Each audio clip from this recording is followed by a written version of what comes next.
鱼儿的武力值到底可怕到什么程度？连狗看一眼都吓得屁滚尿流。阿尼亚吓得哇哇大哭，妈妈好可怕！周围渐渐有人聚了过来。基斯见势不妙，扔下大白狗跑走了。鱼儿刚想去追，才想起来自己不能放任阿尼亚不管，用狗绳把被他踹晕的男人绑起来。鱼儿紧接着就从阿尼亚那里听到了恐怖分子和狗体炸弹的事。阿尼亚为自己乱跑的事向鱼儿道歉，鱼儿能怎么办？女儿那么可爱，当然是原谅她了。至于恐怖分子的事，作为一名爱国好人妻，鱼儿自然是要选择报警处理。而就在这时，大白狗又看到了未来，未来里黄昏居然不见了。5点钟声敲响的时候，钟楼附近会发生一场爆炸，而黄昏死在了那场爆炸里。恐怖分子刺杀大臣成功，东西国之间的战争爆发。阿尼亚急得不停摇晃大白狗，这个未来也太早了。阿尼亚不能眼睁睁看着黄昏被炸死，但他又不能暴露超能力的事让约尔去救人。幸好未来是可以改变的。阿尼亚小声问狗狗还跑得动吗？然后以黄昏上厕所没带纸为借口，骑着狗一溜烟跑了。约尔急忙挂断电话去追，但阿尼亚已经没影了。通过监听警察局电话，西尔维亚那边得知有人在中央车站目击到恐怖分子的事。很快，基斯剩下的同伙都被捉拿，但他们拒不交代爆炸地点和基斯藏身处。这些学生明显已被极右势力洗脑极深，满脑子都是驱逐西方、发动战争、夺回东国的霸权。西尔维亚毫不留情地给闹得最欢的二五仔一脚：你们杀过人吗？有谁被杀过吗？被炮弹炸断过手脚吗？听过骨头断裂的声音吗？闻过肉体腐烂的臭味吗？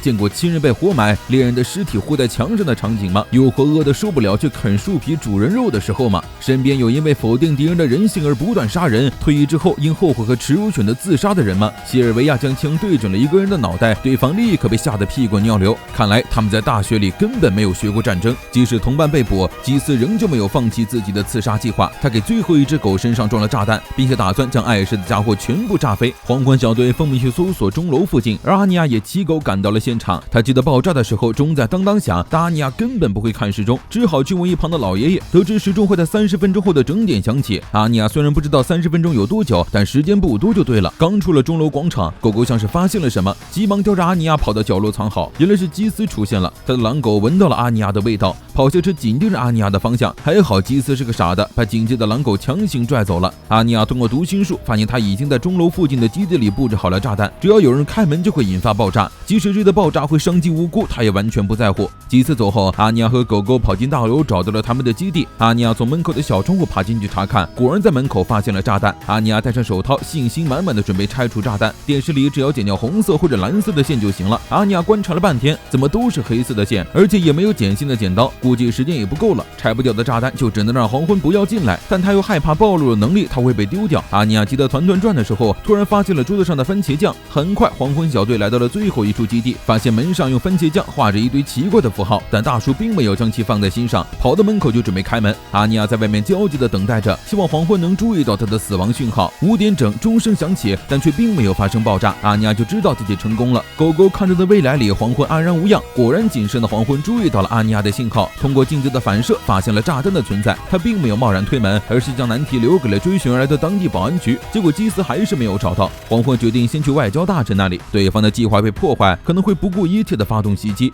外交会议即将开始，布朗兹大臣在西国保安局的护送下前往宾馆，但布朗兹却拒绝了手下开车进和跟随，一个人开车走了。见外交大臣离开后，埋伏在一旁的基斯利用狗的嗅觉追了上去。而此时的大使馆里，只穿一条裤衩的布朗兹正在打电话质问西尔维亚，他那边的人一过来，什么都不说就把他扒光了，这也太不像话了吧？没错，刚才离开的布朗兹其实是黄昏假扮的，他需要布朗兹的气味扰乱狗的嗅觉。现在基斯已经追踪黄昏追到几公里外了，西尔维亚让布朗兹穿好衣服，现在出发。车开到半路，黄昏突然改变了路线，一直在身后的基斯兜圈子。潜伏在一旁的大叔确认到炸弹狗只有一只后，让黄昏将其引到人烟稀少的河边。大叔在路上开枪拦截，只是没想到这二五仔手里居然还有手榴弹，大叔被炸得翻车重伤，只能让黄昏自己小心。基斯追到一处废弃仓库后，发现外交大臣居然弃车而逃，大呼天助我也，放出了炸弹狗。在狗咬住对方的瞬间，他就会引爆炸弹。奈何黄昏的身手好得要命，当场给他来了一段极限跑酷。基斯目瞪口呆，西国大臣这么猛的吗？这老头已经60多岁了吧？将炸弹狗引到一处巷子里，黄昏掀开头套，上了膛的消音枪对准朝他扑来的狗。